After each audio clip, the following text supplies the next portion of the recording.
രാഹുൽ ഗാന്ധിയുടെ ഇന്നത്തെ കണ്ണൂരിലെ സ്റ്റേറ്റ്മെന്റ് ആണ് എന്നെ കൊണ്ട് ഇത് പറയിപ്പിക്കുന്നത്. രാഹുൽ ഗാന്ധി ഇന്ന് പറഞ്ഞത് എന്താണ്? മുഖ്യമന്ത്രി പിണറായി വിജയനെ കേന്ദ്ര സർക്കാർ ഇതുവരെ ജയിലിലാക്കാത്തത് എന്തുകൊണ്ടാണ്? രാഹുൽ ഗാന്ധിയുടെ മനസ്സിൽ ആ ഒരു കുനിഷ്ഠ ചിന്ത മാത്രമേ ഉള്ളൂ. അല്ലാതെ രാജ്യത്തിന് വേണ്ടി എന്ത് ചെയ്യാം, അല്ലെങ്കിൽ ജനങ്ങൾക്ക് വേണ്ടി എന്ത് ചെയ്യാം, എന്തൊക്കെ പുതിയ കാര്യങ്ങൾ ചെയ്യാം, അധികാരത്തിൽ വന്നാൽ എന്തൊക്കെ കാര്യങ്ങൾ ഇന്ത്യ ബ്ലോക്കിന് ഒന്നിച്ച് ചെയ്യാൻ കഴിയും, അപ്പോൾ ആ ഇന്ത്യ ബ്ലോക്കിന്റെ കൂട്ടായി നിൽക്കേണ്ട പിണറായി വിജയനെ ജയിലിലടക്കണം. ആവശ്യം നമ്പർ 1. കൊള്ളാം, നന്നായിട്ടുണ്ട്. അതാണ് രാഹുൽ ഗാന്ധിയോട് പറയാനുള്ള ആദ്യത്തെ കാര്യം.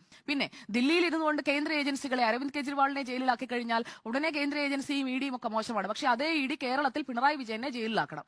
എന്തൊരു ഇരട്ടത്താപ്പാണ്! കേരള മുഖ്യമന്ത്രി 24 മണിക്കൂറും ആക്രമിക്കുന്നു. അത് കേരളത്തിൽ വന്ന് മത്സരിച്ചാൽ കേരളത്തിന്റെ മുഖ്യമന്ത്രി മറ്റൊരു രാഷ്ട്രീയ പാർട്ടിയുടെ നേതാവാണ്, ആക്രമിക്കും. പ്രചാരണം എന്ന് പറഞ്ഞാൽ അങ്ങനെയാണ്.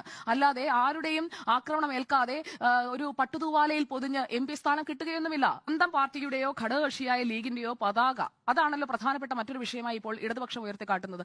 അത് ശരിയല്ലേ? സ്വന്തം പതാക പോലും ഉയർത്തിപ്പിടിക്കാതെ സ്വന്തം മണ്ഡലത്തിൽ പ്രചാരണം നടത്തുന്ന രാജ്യത്തെ ഏക സ്ഥാനാർത്ഥി രാഹുൽ ഗാന്ധി ആയിരിക്കും. മറ്റെല്ലായിടത്തും പ്രചാരണം നടക്കുമ്പോൾ അതാത് പാർട്ടികളുടെ കൊടികൾ, അല്ലെങ്കിൽ അതാത് പാർട്ടികൾ സഖ്യകക്ഷികൾ, അവരുടെയൊക്കെ കൊടികൾ നമ്മൾ കാണുന്നുണ്ട്.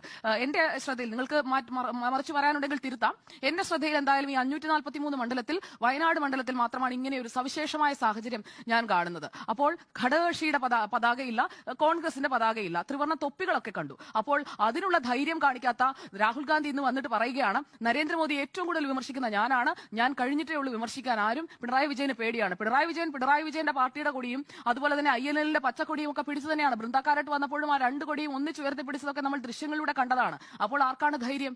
ഏത് പാർട്ടിക്കാണ് ധൈര്യം? സ്വന്തം മണ്ഡലത്തിൽ പോലും അത് ചെയ്യാൻ കഴിവില്ലാത്ത രാഹുൽ ഗാന്ധി വന്നിട്ട് പിണറായി വിജയനെ അങ്ങ് വിമർശിച്ചിട്ട് പോവുകയാണ്. പിന്നെ